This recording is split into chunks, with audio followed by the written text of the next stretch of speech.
I feel like the Phillies have that ability to have that instant offense. And as I'm looking at pitchers like Valdez, I'm looking at Verlander, I'm looking at those two guys, for instance, just to start things out in this series. The first thing that's coming to mind is capitalizing on those mistakes. And I got into that yesterday with the fact that you could do that with this Phillies lineup. But the guy that I think separates the Phillies from the Astros is Bryce Harper. If Bryce Harper, who seems to me to be that kid that was on your team. Now, maybe you were that kid on the team. So if you were, thanks for the wins because you were carrying my ass that whole time. But it seems like that kid in Little League, in grade school, that just mashed, man. He could will victories. He could go up there and hit and just bring home the W's and plate the runs to bring home the W's. And that's what Bryce Harper seems like right now. When you're getting on base at a 460 on base percentage, you're hitting at a 430, you're hitting bombs, you're driving in runs like he has been doing throughout this the postseason to this point. I feel like that's the guy beyond a shadow of a doubt that will be the difference maker. And I'll ask guests throughout the week. I ask Kevin Mays, what do the Phillies need to do to win this series? Matt Breen will join us Friday. They'll preview this series as well.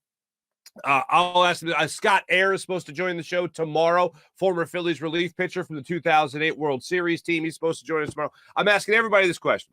What do the Phillies have to do to win? The Phillies will win the World Series if they do this.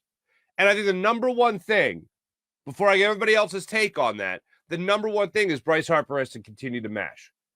And the thing that really got me thinking about the idea of like willing victories and all that was when Bryce Harper went back to the bench in game 1 of the playoffs against the St. Louis Cardinals. And he went back to the bench and we're not losing. We are not losing. And since then, he has basically willed victories. And it's funny, that was the one game that he didn't hit a home run. That gets wild. But you look at the whole thing with the Phillies, and right now, Bryce Harper, without question, as the NLCS MVP, the postseason MVP, essentially, he's the guy that's going to keep this ship going. And I have never looked at baseball like I've never looked at any sport like I've looked at basketball, where one guy can take it all over and one guy can change everything. This is probably the best case scenario, the best example in sports of a guy just being able to change the momentum of when I was watching Barry Bonds play against the Angels in that World Series in 2002, I wasn't even looking at Barry Bonds as the guy that was going to carry the San Francisco Giants. Maybe because I'm not a big Barry Bonds fan, but I look right now at Bryce Harper as the guy that will carry this team. You have other guys that could get hot. The Nick Castellanos thing, I'm always going to hold out hope for that he just all of a sudden turns it on. But guys like Rhys Hoskins who have been mashing, and certainly guys like Kyle Schwarber who have been getting it done as well, are guys I'm going to be looking at in this series to be the difference makers. But the number one guy that I think will change the course and the tide of this series, if the Phillies do find themselves, down 2-0 late in the ball game, it's going to be Bryce Harper getting to the plate to change things. That's going to be the guy that I think everyone's going to be relying on. And I have never in baseball looked at one guy to be the difference maker. I mean, I even look at it from a pitching standpoint. Obviously, you're not seeing that on every day. But when I looked at Cole Hamels in 2008, I thought, well, that's a win. They got Cole Hamels. That's a win. That's how I felt every time he took the mound. That's why he was your postseason and World Series MVP. But man, it is wild to think about the idea that you're going to have Bryce Harper out there willing this team to victory. I'm feeling more confident about this. I'm acknowledging that the Houston Astros are the favorite. And it's funny to say that I look at a team like the Astros and acknowledge that they're the favorite. And I look at a team like the Phillies, and of course I'm pulling for them to win. But I am certainly not ruling them out.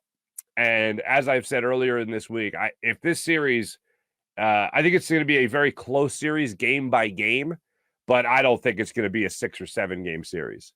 And if the Phillies are going to win this series, it's going to be on the bats. It's not going to be on the arms. It's going to be clutch hitting. There's going to be a lot of 3-2 games. 2-1 games is how I feel. There might be one breakout 9-8 game. But my vibe going into this series is that the Phillies win this series. And I know it goes against all humanity, but I just can't help shake the idea that Bryce Harper is going to take this thing over.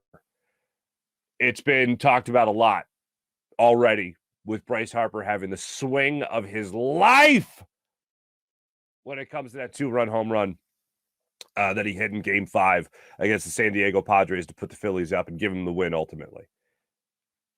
He's playing his whole life, not just for that swing. He's playing his whole life for this series against the Astros.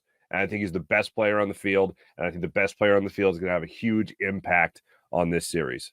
And I look forward to watching the Phillies win the World Series and us party on Broad Street again, which is incredible to think about. Anyone in my age range that doesn't remember anything for 27 years, then all of a sudden the Phillies win the World Series, the Eagles win the Super Bowl. Oh, it's some good times right there. It's some good times right there. Now,